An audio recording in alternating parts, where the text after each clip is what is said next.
ಪ್ರಸ್ತುತ news and ವ್ಯೂಸ್ಗೆ ಸ್ವಾಗತ. ನಾನು ಬಶೀರ್ ಅಡ್ಯನಟ್ಕ. ಪಾಕಿಸ್ತಾನದ ಖೈಬರ್ ಪಖ್ತೂನ್ಖ್ವಾ ಎಂಬಲ್ಲಿ ಹಿಂದೂ ದೇವಾಲಯವೊಂದನ್ನು ಸ್ಥಳೀಯ ಮುಸ್ಲಿಮರ ಗುಂಪೊಂದು ಬೆಂಕಿ ಹಚ್ಚಿ ಹಾನಿಗೊಳಿಸಿದ ಘಟನೆ ಕಳೆದ 5-6 ದಿನಗಳಿಂದ ಮಾಧ್ಯಮಗಳಲ್ಲಿ ಭಾರೀ ಸುದ್ದಿಯಲ್ಲಿದೆ. ಈ ಕಿಡಿಗೇಡಿ ಕೃತ್ಯದ ವಿರುದ್ಧ ಪಾಕಿಸ್ತಾನದ ಅಲ್ಪಸಂಖ್ಯಾತ ಹಿಂದೂಗಳು ಬೀದಿಗಿಳಿದು ಪ್ರತಿಭಟನೆಯನ್ನು ನಡೆಸಿದ್ದಾರೆ. ಅಲ್ಪಸಂಖ್ಯಾತರ ಧಾರ್ಮಿಕ ಹಕ್ಕು ಮತ್ತು ಸ್ವಾತಂತ್ರ್ಯದ ಮೇಲೆ ನಡೆದ ಆಕ್ರಮಣವನ್ನು ಪಾಕ್ ಪ್ರಧಾನಿ ಕಟುವಾಗಿ ಖಂಡಿಸಿದ್ದಾರೆ. ಸಂತ್ರಸ್ತರಿಗೆ ನ್ಯಾಯ ನೀಡುವ ಭರವಸೆ ನೀಡಿದ್ದಾರೆ. ಅಕ್ಷಮ್ಯ ಕೃತ್ಯ ನಡೆದು ಇಂದಿಗೆ 5 ದಿನಗಳಾಗಿವೆ. ವಿಶೇಷವೆಂದರೆ ಪಾಕ್ ಸುಪ್ರೀಂ ಕೋರ್ಟ್ ಸ್ವಯಂ ಪ್ರೇರಿತ ದೂರು ದಾಖಲಿಸಿಕೊಂಡಿದೆ. ಎಫ್ಐಆರ್ನಲ್ಲಿ 350ಕ್ಕೂ ಅಧಿಕ ಮಂದಿಯನ್ನ ಹೆಸರಿಸಲಾಗಿದೆ. ತನಿಖೆ ಚುರುಕಿನಿಂದ ಸಾಗುತ್ತಿದೆ. ಒಟ್ಟು 60ಕ್ಕೂ ಅಧಿಕ ಆರೋಪಿಗಳನ್ನು ಇದೀಗಾಗಲೇ ಬಂಧಿಸಲಾಗಿದೆ. ತನಿಖೆಗೆ ಏಕಸದಸ್ಯ ಆಯೋಗವನ್ನ ರಚಿಸಲಾಗಿದೆ. ಖೈಬರ್ ಪ್ರಾಂತದ ಮುಖ್ಯಮಂತ್ರಿ ಮಹಮೂದ್ ಖಾನ್ ಅವರು ಸರ್ಕಾರಿ ವೆಚ್ಚದಲ್ಲಿ ಮಂದಿರ ಪುನರ್ನಿರ್ಮಿಸಿಕೊಡುವುದಾಗಿ ಭರವಸೆ ಕೊಟ್ಟಿದ್ದಾರೆ. ಇಲ್ಲಿ ನಾವು ಘಟನೆಯನ್ನ ಖಂಡಿಸುತ್ತಲೇ ಸಂತ್ರಸ್ತರಿಗೆ ನ್ಯಾಯ ನೀಡಿದ ಆಡಳಿತ ವ್ಯವಸ್ಥೆಯ ಬಗ್ಗೆ ಚರ್ಚಿಸಬೇಕಾಗಿದೆ.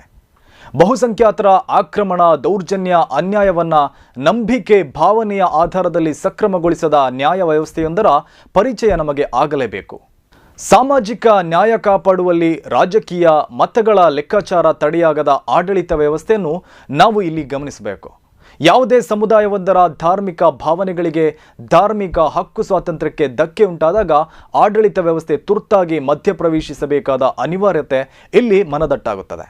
ನ್ಯಾಯದ ವಿಳಂಬವು ನ್ಯಾಯದ ನಿರಾಕರಣೆ ಎಂಬುದಕ್ಕೆ ಬಾಬರಿ ಮಸ್ಜಿದ್ ಜಗತ್ತಿನ ಮುಂದೆ ಸಾಕ್ಷಿಯಾಗಿ ನಿಂತಿರುವಾಗ ಪಾಕಿಸ್ತಾನದ ಖೈಬರ್ ಪ್ರಾಂತದ ಆಡಳಿತವು ನ್ಯಾಯ ನಿರಾಕರಣೆ ಆಗದಿರಲು ನಿಷ್ಪಕ್ಷಪಾತವಾಗಿ ಕ್ರಮ ತೆಗೆದುಕೊಂಡಿರುವುದನ್ನು ಶ್ಲಾಘಿಸಲೇಬೇಕು. ಇಲ್ಲಿ ನಾವು ಗಮನಿಸಬೇಕಾಗಿರುವುದು ಪಾಕಿಸ್ತಾನ ಒಂದು ಇಸ್ಲಾಮಿಕ್ ರಾಷ್ಟ್ರವಾಗಿದೆ. ಹಿಂದೂಗಳು ಅಲ್ಲಿ ಅಲ್ಪಸಂಖ್ಯಾತರಾಗಿದ್ದಾರೆ. ಆದರೆ ಅಲ್ಪಸಂಖ್ಯಾತರಿಗೆ ನ್ಯಾಯ ದೊರಕಿಸಿಕೊಡುವಲ್ಲಿ ಸರ್ಕಾರವು ಹೆಚ್ಚಿನ ಮುತುವರ್ಜಿ ವಹಿಸಿದೆ. ಈ ಸುದ್ದಿಯನ್ನ ಕೇಳುವಾಗ ನೋಡುವಾಗಲೆಲ್ಲ ನಮಗೆ ನಮ್ಮ ದೇಶದ ಬಾಬರಿ ಮಸ್ಜಿದ್ ಧ್ವಂಸದ ಘಟನೆ ಮತ್ತು ನಂತರದ ಘಟನಾವಳಿಗಳು ತಟ್ಟನೆ ಕಣ್ಣ ಮುಂದೆ ಪ್ರತ್ಯಕ್ಷಗೊಳ್ಳುತ್ತದೆ.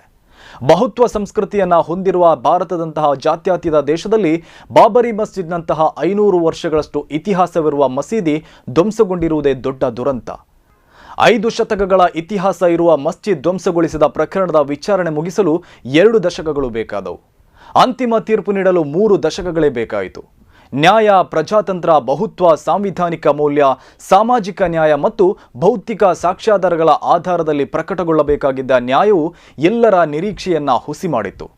ಫ್ಯಾಷಿಸಂ ಮನೋಸ್ಥಿತಿ ಷಡ್ಯಂತ್ರಕ್ಕೆ ಬಹುಸಂಖ್ಯಾತರ ಭಾವನೆ ಎಂಬ ಮನ್ನಣೆಯನ್ನು ಭಾರತದ ಸುಪ್ರೀಂ ಕೋರ್ಟ್ ನೀಡಿತು.